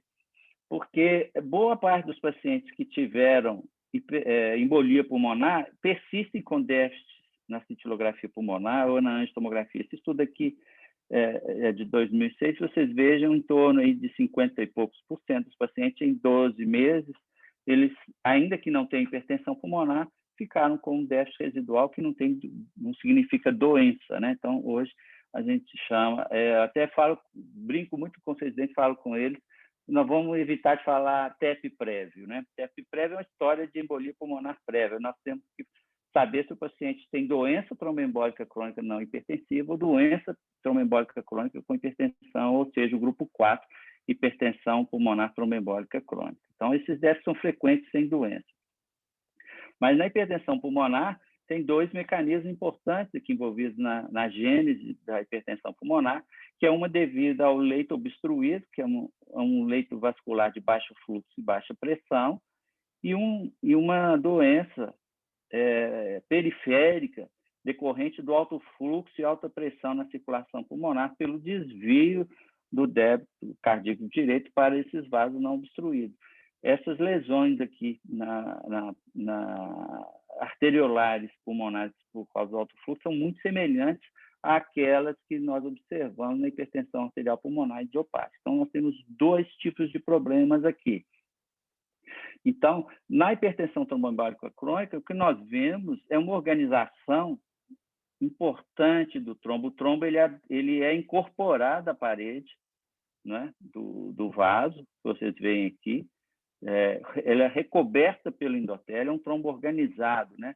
As células endoteliais delineiam a superfície do trombo e há uma migração de células da parede vascular para dentro do trombo, explicando assim, por que essa doença ela, muitas das vezes se proximal de tratamento cirúrgico. Não há remédio que retire um trombo organizado desse na parede. Mas nós temos também a arteriopatia plexogênica, né, que é nas pequenas artérias. Então, o nosso desafio aqui nesse caso é saber quem é responsável pela hipertensão pulmonar, se é uma doença mais periférica de alto fluxo, decorrente do alto fluxo, ou se é uma doença mais causada pelo trombo proximal, uma hipertensão causada mais pelo trombo proximal, que não é uma distinção muito fácil. Então, é preciso reconhecer os fatores de risco para a hipertensão pulmonar tromboembólica crônica. Então, por exemplo, cabos de marca-passo, linhas intravasculares, cabos de marchante, pacientes plenectomizados, pacientes que tiveram embolia pulmonar prévia ou embolia pulmonar recorrente, o risco aumenta de 5 a 15 vezes mais do que a população sem essas doenças, né? O síndrome de Coroa fosfolípide, malignidade, vocês terem uma ideia, em torno de 3,8 vezes mais comum do que os outros pacientes. Então, é importante, na hora que nós estivermos avaliando um paciente com hipertensão pulmonar, com sinais de hipertensão pulmonar, nós temos 3 coisas para ver. Será que esse paciente tem doença cardíaca esquerda? Será que esse paciente tem uma doença pulmonar crônica, uma hipóxia, causando uma ventilação alveolar crônica, por exemplo? Ou se esse paciente tem uma doença obstrutiva arterial pulmonar? Porque são os 3 grupos muito específicos que demandam olhares diferentes, não é?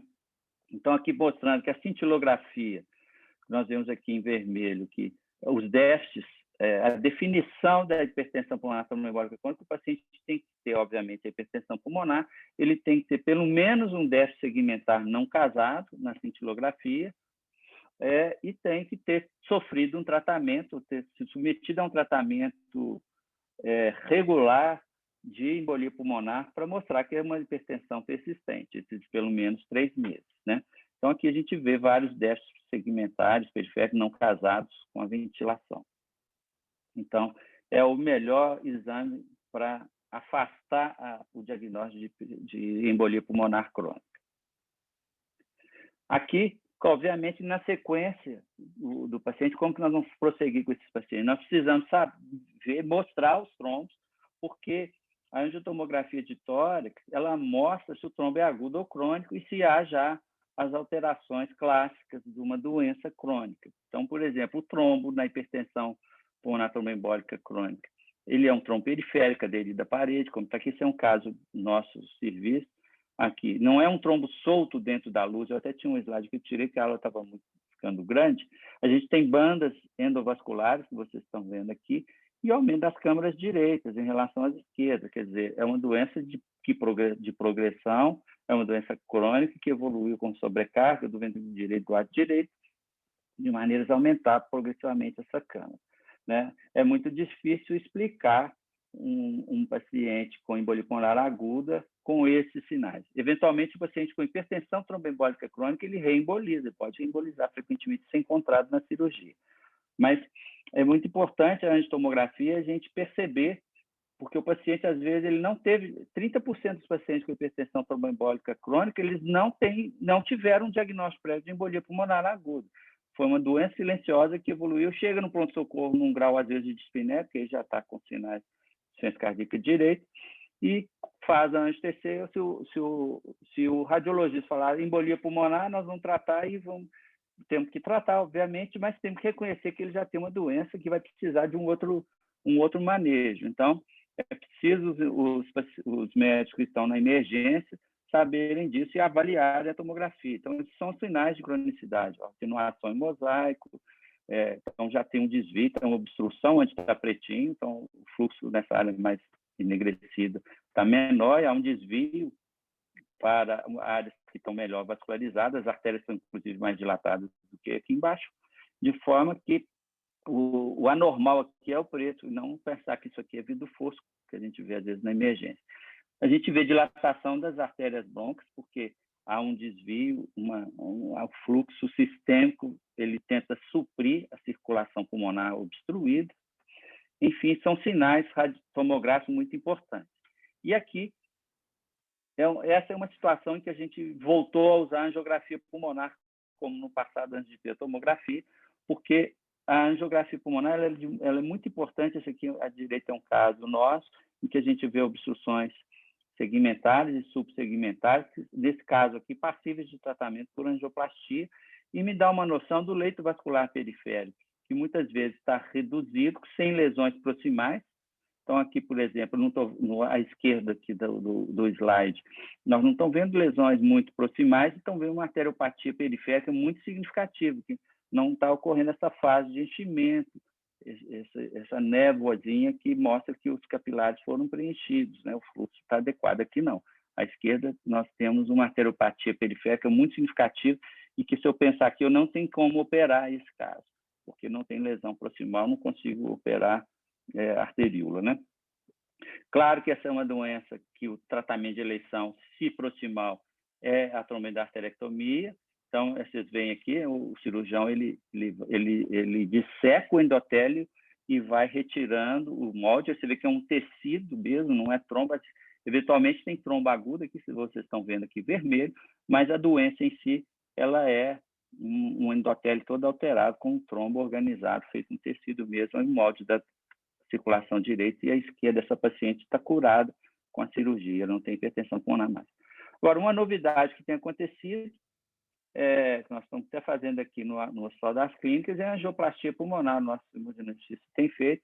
Então, esse é um caso que não tinha lesão proximal, então um paciente de tratamento que sem angioplastia seria medicamentoso, mas há estudos recentes mostrando que a angioplastia é melhor que o tratamento medicamentoso em alguns casos, ou tratamento combinado. A gente pode combinar essas modalidades, medicamento, cirurgia, angioplastia, dependendo da evolução do paciente. Aqui a gente vê um paciente que tem várias lesões aqui nessa artéria subsegmentar. O hemodinamicista insuflou o balão, e depois nós estamos vendo essa artéria revascularizada, com fluxo bom, inclusive com retorno venoso lá atrás, não sei se está dando para vocês verem. Então, encheu o leito vascular pulmonar com retorno venoso satisfatório, que é uma possibilidade que nós temos hoje aqui de tratar esses pacientes. Então, a coisa vai evoluindo, é preciso a gente ter em mente isso para justamente propor um tratamento adequado, até onde nós podemos ir com o nosso paciente, né? Agora, na definição, então, da hipertensão arterial pulmonar, nós vamos otimizar o nosso tratamento, hoje em dia, fundamental é estratificar o risco de morte do paciente através de uma avaliação com vários parâmetros, né, e orientar o tratamento por metas, para a gente alcançar o paciente de baixo risco. Eu não vou me deter muito aqui, mas vocês veem que tem os determinantes de prognóstico são clínicos, capacidade de exercício, aqui está a distância do teste caminhado, o teste de exercício cardiopulmonar, e dados da função do ventrículo direito, tanto hemodinâmicos quanto do eco. Então, nós vamos classificar o paciente como de baixo risco, intermediário ou alto, né? E isso aqui é importante, essa tabela ela foi montada pela diretriz europeia, da ESC e da IAS, mas baseado em pontos de corte individuais que nos registros a seguir foram validados, né? Uma combinação deles para a gente estimar o risco do paciente. Qual que é meu objetivo no tratamento? Porque é importante, o centro de referência, é trazer o paciente sempre para a situação da coluna verdinha aqui, que é a situação em que eu tenho um baixo risco de morte em um ano. Então, nós temos vários registros que validaram essas variáveis clínicas, hemodinâmicas, biomarcadores, enfim, que são as norte-americanas, o sueco, o alemão e o francês. Eu vou só mostrar aqui 2 deles, que é o registro francês, em que nós temos aqui, com avaliação hemodinâmica, os critérios foram classe funcional, teste de caminhada de 6 minutos maior que 440 metros, uma pressão de ar direito menor que 8, um índice cardíaco maior que 2,5. Esses seriam os classe funcional 1 e 2, seriam os critérios de baixo risco, né? O paciente que tem 3 ou 4 critérios de baixo risco, ele vai ter uma evolução favorável. Então, essa é a sobrevida de acordo com o número de critérios de baixo risco que o paciente tem. Aqui em pretinho, aqui em cima, que ele tem os 4 critérios, e aqui embaixo o paciente que não tem 0 critérios. Quer dizer, os pontos de corte estão acima ou abaixo desses que eu comentei. E é importante dizer que o paciente que chega e ele é diagnosticado aqui com todos os critérios mais para alto risco, se ele é tratado e alcança esses pontos de corte de variáveis de baixo risco, ele tem uma sobrevida melhorada, como nós estamos vendo aqui. Isso aqui é a reavaliação no primeiro ano. Eu consigo modificar esse paciente de risco com o tratamento. Então, os franceses é até interessante porque eles validaram também esses parâmetros com critérios não invasivos, ou seja, classe funcional 1 e 2, distância percorrida maior que 440 metros, e NT para o BNP ou BNP normais. Se o paciente tem esses 3 critérios de baixo risco, a sobrevida, olha para vocês verem, 100%, 99% e 97% em 2, 3 e 5 anos. Então, a gente consegue fazer um segmento sem necessitar, muitas vezes, de repetir a hemodinâmica do paciente. A mesma coisa foi feito no score norte-americano. O score norte-americano ele tem uns pontos de corte diferentes e tem mais variáveis do que o registro francês, mas, de qualquer forma, essa calculadora ela existe na internet, inclusive, em aplicativos. A gente vai pontuar de acordo aqui com esses pontos de corte, de teste caminhada, idade, presença renal. Ele é mais completo, vamos dizer assim, clinicamente. O BNP, o eco, se tem derrame pericárdico ou não, o paciente vai ganhando pontos e eu classifico ele como baixo risco, intermediário ou alto. Vocês vão entender por que a gente faz isso, porque a sobrevida repete a curva dos outros registros, que é os pacientes com mais critérios de baixo risco, ele tem uma sobrevida muito melhor que os demais, né? Então, por que eu mostrei, gente? Porque no centro de referência, o que a gente faz? É avaliar e reavaliar sempre esses pacientes. Cada 3 a 6 meses, o risco desse paciente com o tratamento ele é reavaliado. Se ele mantém baixo risco, que é o verde aqui, nós vamos manter ele paciente com o tratamento dele. Se ele está no intermediário, que é amarelo, ou alto risco, nós vamos ter que modificar o tratamento, inclusive com adição de drogas, que é o indicado atualmente. Mas o importante aqui é o seguinte, o tratamento ele não é fixo, né? Então, cada 3 ou 6 meses, eu reavalio o risco desse paciente para incrementar a terapêutica, no caso da hipertensão arterial pulmonar. Para terminar aqui, vou mostrar um caso clínico aqui do nosso serviço. Esse é um paciente de 60 anos, com uma dispneia progressiva há 4 anos, na admissão classe funcional 3, sem critérios clínicos e epidemiológicos para outras doenças, inclusive histossomose, né? Você sabe, Minas Gerais tem uma área endêmica grande para esquistossomose. Esse paciente havia sido internado há 4 anos antes, com dispneia e edema inferior, que é uma disfunção cardíaca direita, né? E que, na ocasião, nesse outro hospital, tinha sido excluído. Embolia pulmonar, insuficiência ventricular esquerda, doença hepática, renal, enfim, já tinha um eco com pequeno derrame pericárdico. É um ex-tabagista, forte, 43 maços anos, e um ex-etilista, 15 anos. No exame físico, só para chamar a atenção, ele estava em classe funcional 3, isso quer dizer, ele está na amnese, classe funcional 3, com a pressão arterial sistêmica boa, com a saturação 94, um sobrepeso. No exame cardiovascular, sinais de hipertensão pulmonar, B4 positiva, hiperfonese de segunda bulha, sem hepatosplenomegalia, ascite, e tinha sinais de dermatite ócrea em membros inferiores. O ecocardiograma dele mostrou uma fração de ejeção preservada, um VE normal, um septo desviado para a esquerda, um ato esquerdo 39, mas um VD dilatado por contrático, a direito com dilatação importante, uma PSAP estimada em 102. Vejam bem que é uma PSAP bem alta, com uma velocidade de agitação de curso de 4,5. Né? Vocês lembram que lá nos critérios de probabilidade de hipertensão pulmonar diagnosticada na hemodinâmica era acima de 2,8. Já sinais aqui de sobrecarga do ventrículo direito, no eletro, vocês desculpem a foto, mas é do caso mesmo. E na função pulmonar, ele era um tabagista, vocês lembram, tem uma doença pulmonar obstrutiva moderada. Não é o VF1 é de 54%, vocês lembram, menor que 60%, estaria na coluna lá vermelhinha, doença mais avançada, mas, do ponto de vista funcional, é uma doença moderada. E um teste de caminhada com 307 metros, estão bem abaixo dos 440. É um paciente classe funcional 3, um teste de caminhada baixa. Nessa ocasião, nós não tínhamos o NT para o BNP no serviço. Uma gasometria com PO2 de 75, então uma desproporção entre a doença ventilatória dele com a gasometria, né? Mas sem outras doenças, e uma angiotomografia sem sinais de embolia pulmonar. Nós fizemos uma angiotomografia, porque esse paciente tinha uma DPOC. O laboratório também sem outras doenças associadas, uma hemoglobina normal. Então, ele foi para a hemodinâmica, vocês vejam que ele tinha uma pressão de artéria pulmonar média de 61. Então, de certa forma, desproporcional ao que a gente vê que é um paciente com uma doença pulmonar moderada, né?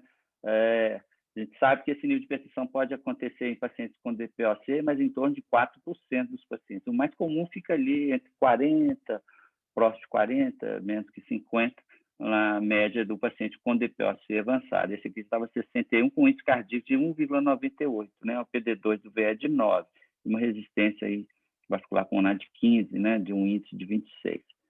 Então, nós chegamos à conclusão, é um paciente com DPOC e uma hipertensão mais grave. Segundo a diretriz, ele seria classificado nesse grupo aqui, que é antigamente chamava de uma hipertensão desproporcional à doença ventilatória. Então, esse é um paciente, segundo a diretriz, o tratamento dele deve ser individualizado. Ele tem doença pulmonar, pode ser que ele não responda ao tratamento vasodilatador, mas não é uma hipertensão mais grave do que se esperava. Então, ele não está aqui na coluna aqui do meio, quando essa hipertensão está abaixo de 35, né, que seria mais compatível com a doença ventilatória. O que aconteceu? Esse paciente, nós propusemos um tratamento vigiado, que era uma hipertensão muito grave, ele tratou a DPOC, mas a gente começou o tratamento da hipertensão arterial pulmonar e fomos avaliando a resposta dele. Vocês vejam aqui, esse paciente ainda está vivo aqui por um segmento até agosto de 2017, ele melhorou a distância caminhada dele de 307, chegou a caminhar 462 no início do tratamento, eu na ocasião estava caminhando em torno de 400 metros, e a classe funcional dele melhorou de 3 para a classe funcional de 1, com 2 para 3 anos de tratamento. Então, são casos muito selecionados, muito individualizados, em que se tem que avaliar a probabilidade desse paciente responder quando os achados hemodinâmicos são desproporcionais à doença ventilatória do paciente. Então, para concluir, a hipertensão pulmonar é uma doença, então, é uma condição grave, né, presente em várias doenças, no curso da doença ou primariamente o tratamento e o manejo atual dessa doença, tanto quanto ao diagnóstico, quanto ao tratamento medicamentoso e intervencionista, no caso do grupo 4, tem tido um impacto favorável em termos de desfecho de morte e mortalidade. A gente viu as curvas, né? Nós dobramos a sobrevida desses pacientes, ainda está insuficiente, mas para que alcançar esses resultados, a gente tem que ter em mente esse reconhecimento mais precoce da doença, né? Reconhecimento dos sintomas, dos sinais e da presença de fatores de risco para a hipertensão pulmonar. E a condução desse caso é muito importante no centro de referência, é multidisciplinar, porque a tomada de decisões, estratégia de tratamento específico, combinação de drogas, que hoje não era para falar de tratamento, né? Não toquei nesse assunto, fico com outra oportunidade.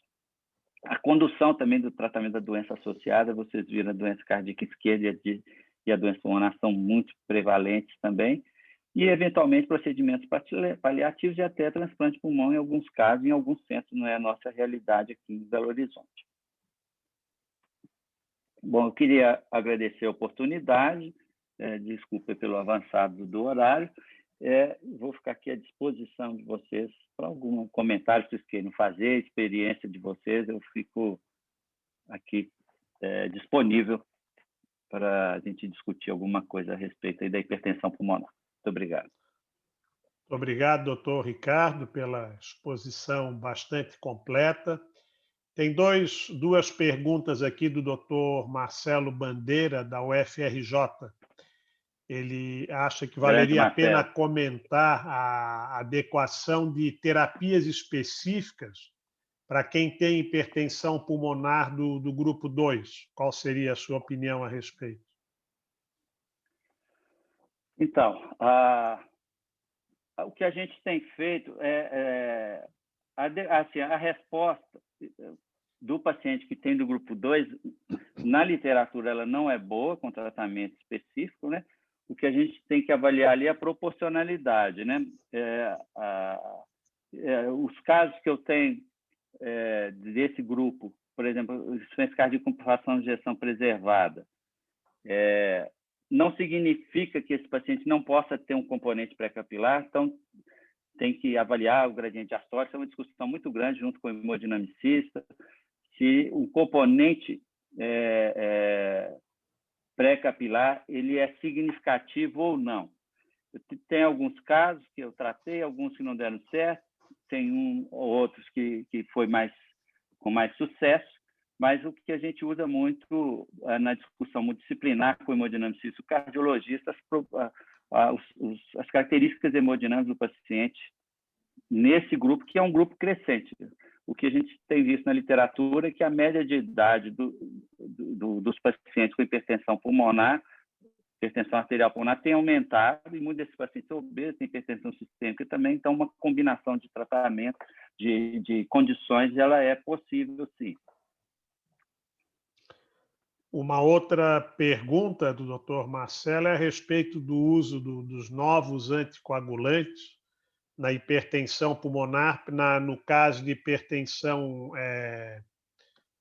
pulmonar pela doença tromboembólica crônica. Se teria espaço para o uso dos novos anticoagulantes nessa situação? Qual é a sua experiência? Olha, tem estudos em andamento a respeito disso, né? Mas a série britânica a respeito mostrou maior risco de recorrência e de piora da doença nos pacientes tratados com os anticoagulantes orais diretos, né? Mas, eventualmente, nós temos alguns casos que a gente está tratando com os DOACs, em função de dificuldade de controle da anticoagulação com varfarina em determinados contextos. Tem pacientes que não têm condição, incrível que pareça, de ter um controle adequado do RNI e se organiza para usar o anticoagulante oral direto. Evidentemente, ainda está fora de protocolo, né?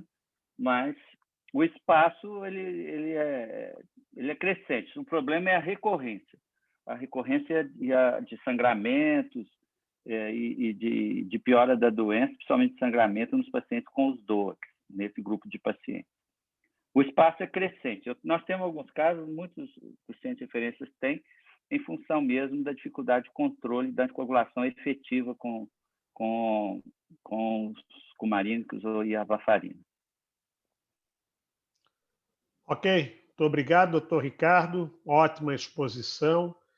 Gostaria de agradecer a presença de todos. Nós já estamos aqui praticamente quase 22 horas e com uma boa participação ainda na sala.